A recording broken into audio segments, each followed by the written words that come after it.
Hai, siapa nih di sini yang belum pernah nonton bioskop setelah pandemi?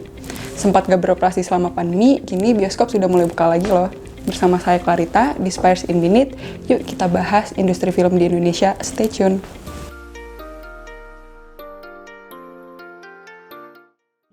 Menurut Ketua Gabungan Pengusaha Bioskop Indonesia, pertumbuhan penonton di bioskop bisa mencapai angka 70% loh tahun ini. KKN Desa Penari sendiri mampu mengumpulkan penonton hingga 7 juta orang dalam 19 hari penayangan, di mana rekor ini sukses mematahkan rekor sebelumnya yang sempat dipegang oleh Warkop DKI Reborn Part 1 dengan jumlah penonton sebanyak 6,5 juta penonton. Kira-kira nih, kenapa ya jumlah penonton bisa meningkat signifikan? Meningkatnya jumlah penonton tersebut juga didorong oleh meningkatnya jumlah bioskop di Indonesia. Tahun ini jumlah bioskop sudah mencapai lebih dari 2.000 bioskop, di mana 65% dari jumlah tersebut masih dipegang oleh XXI. Meningkatnya jumlah layar film tersebut juga memberikan kesempatan nih pada banyak film lokal untuk dapat bertahan lebih lama. Hal ini dikarenakan, menurut Badan Ekonomi Kreatif, salah satu penyebab sulitnya peningkatan pangsa pasar adalah karena minimnya jumlah bioskop. Nah, kira-kira bagaimana sih kondisi perfilman di Indonesia saat ini? Industri perfilman Indonesia sempat mengalami kondisi naik turun, bahkan sempat mengalami titik terendah pada dekade 90-an. Namun, memasuki tahun 2000, melihat perfilman Indonesia mulai menanjak pelan-pelan. Film legendaris seperti Petualangan Sherina, Jelangkung, dan AADC menjadi 3 film yang membuat munculnya harapan dari film-film Indonesia untuk tahun-tahun mendatang. Pada tahun 2015, industri film hanya menyumbang sekitar 0,16% terhadap pendapatan domestik bruto Indonesia.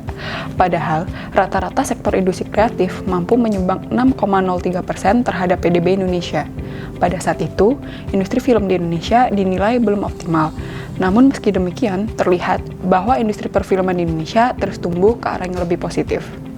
Tahun 2019 menjadi puncak kejayaan dalam sejarah industri perfilman nasional, di mana pada saat itu terdapat 53 juta tiket film nasional ludes terjual. Kalau diasumsikan nih rata-rata harga tiket 40.000, maka nilai penjualan tiket film nasional bisa mencapai 2,12 triliun. Dan untuk pertama kalinya juga terdapat 15 film nasional yang penjualan tiketnya mencapai lebih dari 1 juta penonton.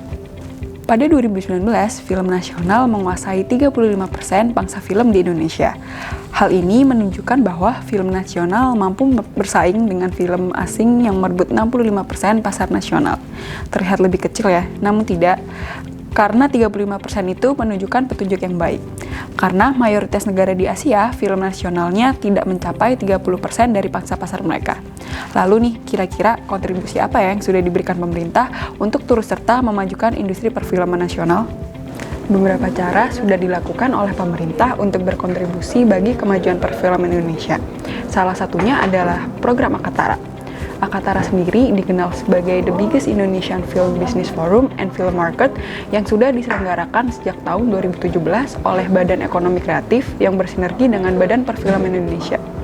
Akatara telah memberikan kontribusi luar biasa pada tumbuh kembangnya ekosistem perfilman nasional. Kehadirannya menjadi titik temu strategis bagi berbagai pihak di industri perfilman Indonesia. Akatara menyediakan banyak wadah bagi pelaku industri film, salah satunya dengan memberikan fasilitas program Pitching Forum 2021, di mana forum ini akan mempertemukan pemilik proposal karya dengan para sumber pembiayaan dan permodalan dalam bidang perfilman. Saatnya kita mengingat kembali industri perfilman nasional, salah satunya dengan memilih film-film nasional yang berkualitas dan layak ditonton oleh warga Indonesia. See you on the next video.